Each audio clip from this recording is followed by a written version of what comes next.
Hello बच्चों, बहुत बहुत स्वागत है आपका माय सरजी मैथ्स के इस चैनल पे। मैं हूं आपका इंस्ट्रक्टर सौरभ शुक्ला और हम लोग देख रहे हैं 6th क्लास की मैथमेटिक्स, जिसमें आ पहुंचे हम आखिरी चैप्टर पे, यानी चैप्टर नंबर 16 पे, जो कि है डेटा हैंडलिंग।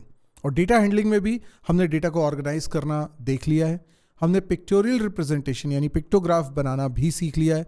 और आज हम देखेंगे सबसे कारगर, सबसे कन्वीनियंट तरीका, बार ग्राफ। हम देखते हैं कि जब हमको कुछ ऐसा डेटा मिलता है जो बहुत सारा है, जब हमें डेटा ऐसा मिलता है जिसकी स्केलिंग करना आसान नहीं है, तो पिक्टोरियल रिप्रेजेंटेशन यानी पिक्टोग्राफ बनाना डिफ़िकल्ट हो सकता है। अब ऐसे में बहुत सारे पिक्चर्स बनाना टाइम कंज्यूमिंग तो है ही, पर कई बार डेटा को रिप्रेजेंट करना उसमें डिफ़िकल्ट है, क्योंकि बहुत सारा डेटा है और उसमें कुछ ऐसा कॉमन नहीं आ रहा है। जैसे हमने लास्ट वीडियो में देखा था एक एग्जांपल जिसमें डेटा 10 के मल्टीपल्स में था, तो हमने एक स्माइली, एक पिक्चर को हमने 10 स्टूडेंट्स के बराबर मान लिया था, तो वो हमारे लिए इजी हो गया था रिप्रेजेंट करना। बट हमेशा इतना सिंप्लीफाइड डेटा नहीं मिलता है, तो पिक्टोरियल रिप्रेजेंटेशन हमेशा इतना ईजी नहीं होता है बनाना। लेकिन इसका एक ज़्यादा बेहतर तरीका और प्रोफेशनली ज़्यादा यूज़ होने वाला तरीका है बार ग्राफ। तो you must know about bar graph. Bar graph क्या होता है इसके बारे में जानना बहुत ज़रूरी है।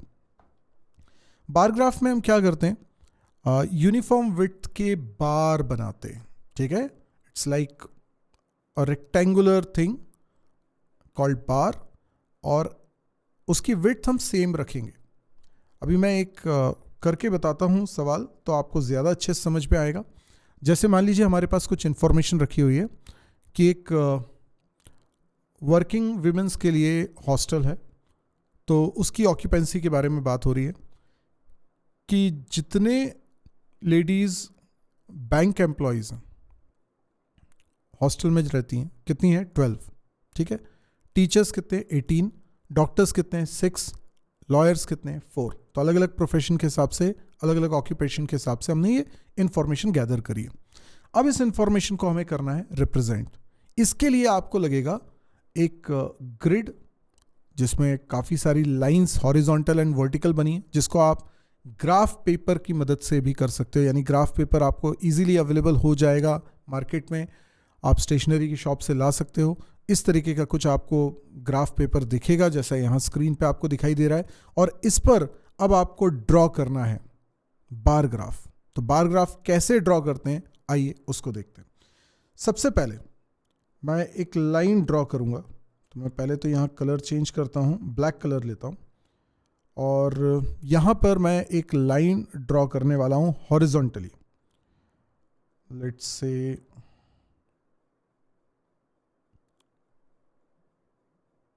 मैंने एक स्ट्रेट लाइन ड्रॉ कर ली। और बार ग्राफ बनाने के लिए ये ग्राफ पेपर इसलिए ले रहे हैं क्योंकि ग्राफ पेपर पे लाइन ड्रॉ करना आपके लिए बहुत ईजी होगा, इसलिए हमने ग्राफ पेपर यूज़ करा है, ठीक है। मैंने बिना स्केल के इसको ड्रॉ किया है, तो थोड़ा परफेक्शन कम आएगा, लेकिन आप स्केल से करेंगे तो बहुत अच्छा बनेगा। इसी तरीके से आप वर्टिकल लाइन भी बनाएं। वर्टिकल लाइन बना रहा हूं मैं,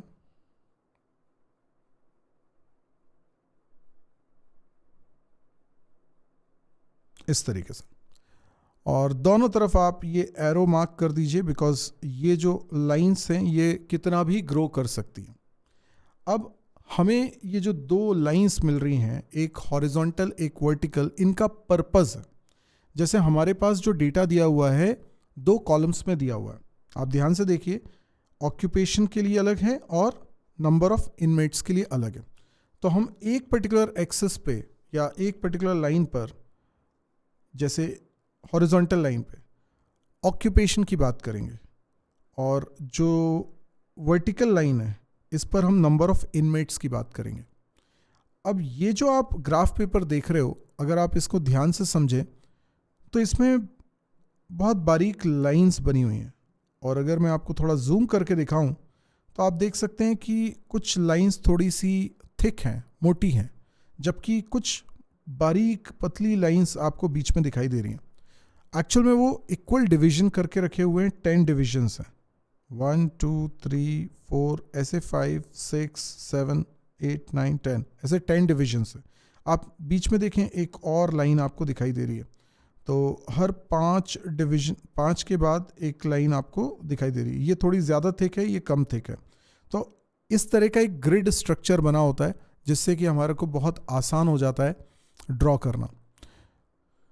तो अब मैं क्या करूँगा, इसमें इक्वल गैप यानी equal width is important. Graph paper पे विड्थ का बहुत इंपॉर्टेंट रोल होता है, तो मैं यहाँ पे इक्वल विड्थ लेने वाला हूँ। तो जैसे मेरे पास जो डेटा है, सबसे छोटा डेटा 4 है और सबसे बड़ा डेटा 12 है।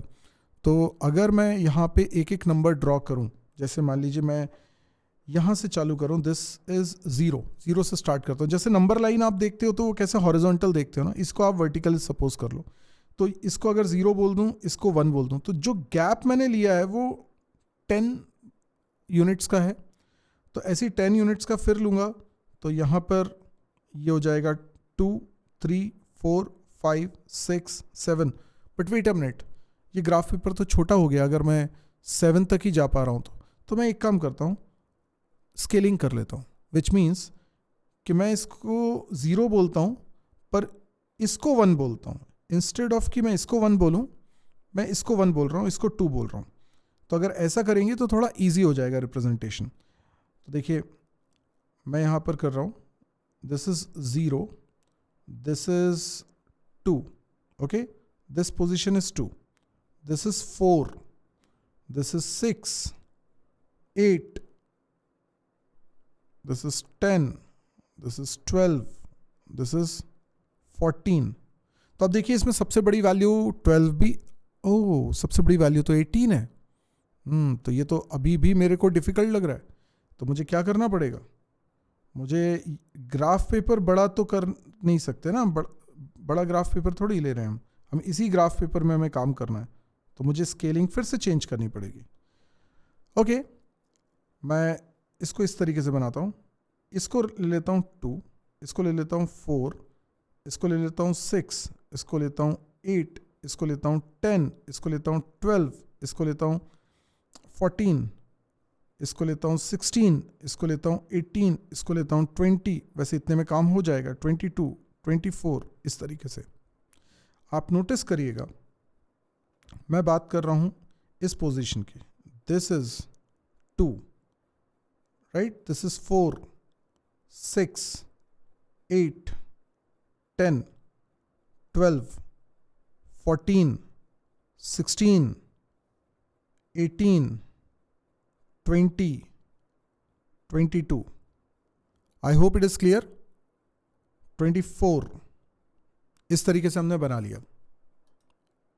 तो इस तरीके से हमने ड्रॉ कर लिया। तो यहाँ इस बात से फ़र्क नहीं पड़ता है कि आप कितने गैप पर नंबर लिख रहे हो, फ़र्क इस बात से पड़ता है कि स्केलिंग इवनली डिस्ट्रीब्यूटेड होनी चाहिए। मतलब अगर आप इस जगह से इस जगह तक, ये 14 था, ये 16 पहुँचे, तो 14 + 2 = 16 ना, तो ये 2 है, this length is considered as 2 because इतनी गैप है ना दोनों में।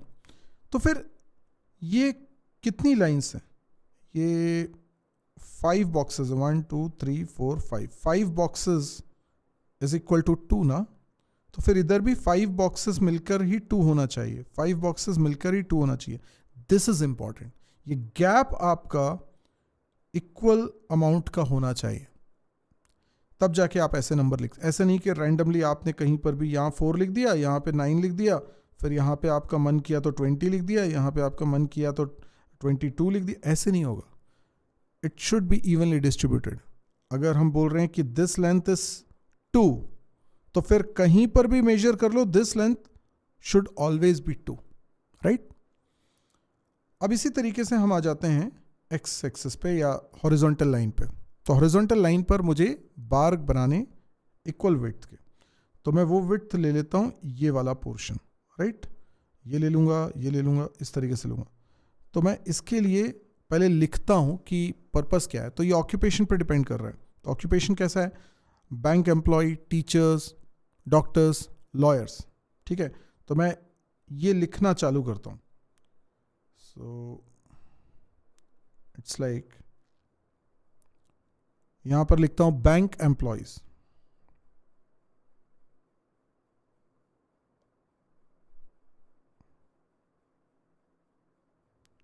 बैंक एम्प्लॉयज, ठीक है। एंड सिमिलरली अगला क्या है, टीचर्स, यहां पे लिखता हूं।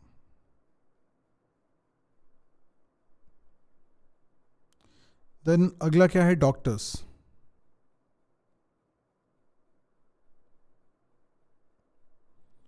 देन लॉयर्स,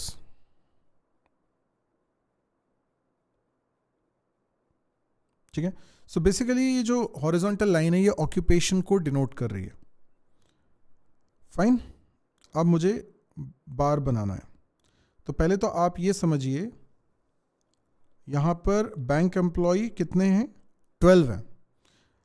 तो मैं 12 यहां देख रहा हूं, इस जगह पर आ रहा है, तो मुझे एक बार इस तरीके से बनाना है, ठीक। अब इसको ड्रॉ भी कर लेते हैं, ड्रॉ करता हूं मैं।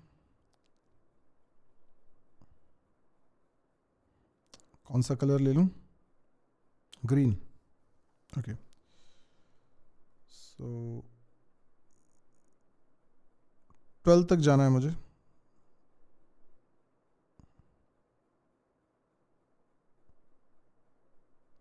देखिए 12 तक जा रहा हूं मैं,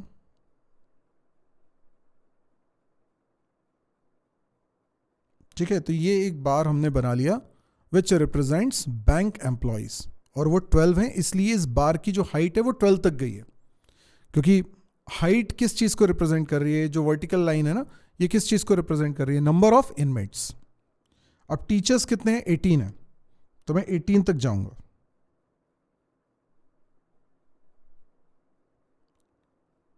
एटीन तक जा रहा हूं।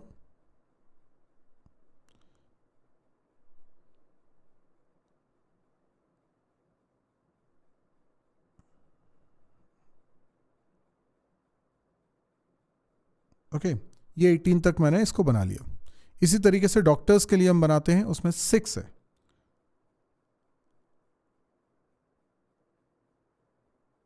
ये बना लिया 6 तक।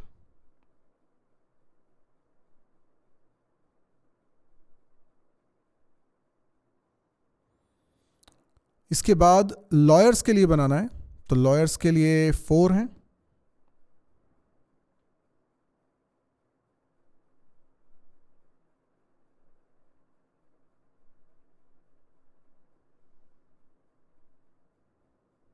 That's it. आपको लगता है तो इन पे अंदर कलर भी कर सकते हो आप, और अदरवाइज इसको ऐसे भी रख सकते हो। So this is called bar graph, और जैसा कि हमें डेटा गिवन था उसके अकॉर्डिंग मैंने बार ग्राफ ड्रॉ कर लिया है। अब देखो कितना इजी है इसको रीड करके समझना। आप देखो बैंक एम्प्लॉयज कितने हैं, तो आपको इसकी हाइट देखनी है, हाइट इसकी 12 आ रही है, तो 12 है ये। टीचर्स कितने हैं, तो इसकी हाइट देखो 18 है। तो ये इजीली रीड करके समझा जा सकता है, इसलिए बार ग्राफ बहुत ज़्यादा यूज़ में आते हैं। आपने कई जगह इस तरीके के चार्ट्स, ग्राफ्स देखे होंगे, और आई होप अब आपको ये क्लियर भी है कि ये क्या है और कैसे बनता है। तो मुझे पूरी उम्मीद है कि बार ग्राफ आपको समझ में आए होंगे, और इसी के साथ हमारा 6th क्लास का पूरा सिलेबस कंप्लीट हो चुका है। आई होप आपने पूरी जर्नी को एंजॉय किया होगा। इसी तरीके से हम इस चैनल पे आगे देखेंगे 7th, 8th, 9th, 10th सभी क्लासेस का मैथमेटिक्स। तो अगर आपको वीडियोस पसंद आ रहे हैं और आप ऐसे और वीडियोस चाहते हैं, कमेंट देकर बताइए आपको कैसा लग रहा है, आप और क्या चाहते हैं इस चैनल पे, वो भी आप बता सकते हैं। कमेंट देकर बताइए कि आपको क्या अच्छा लग रहा है और क्या और उम्मीद आपको इस चैनल से है। शेयर करिए वीडियोस को, खासतौर पे 6th क्लास के बच्चों से, या उन लोगों से जो किसी एग्जाम की तैयारी कर रहे हैं और उन्हें 6 से 10 तक का मैथ्स पढ़ना है। सब्सक्राइब करिए इस चैनल को, क्योंकि लगातार इसमें वीडियोस आ रहे हैं और आप कोई वीडियो मिस नहीं करना चाहते तो सब्सक्राइब कर लीजिए। तो आज के लिए इतना ही। Thank you, good bye.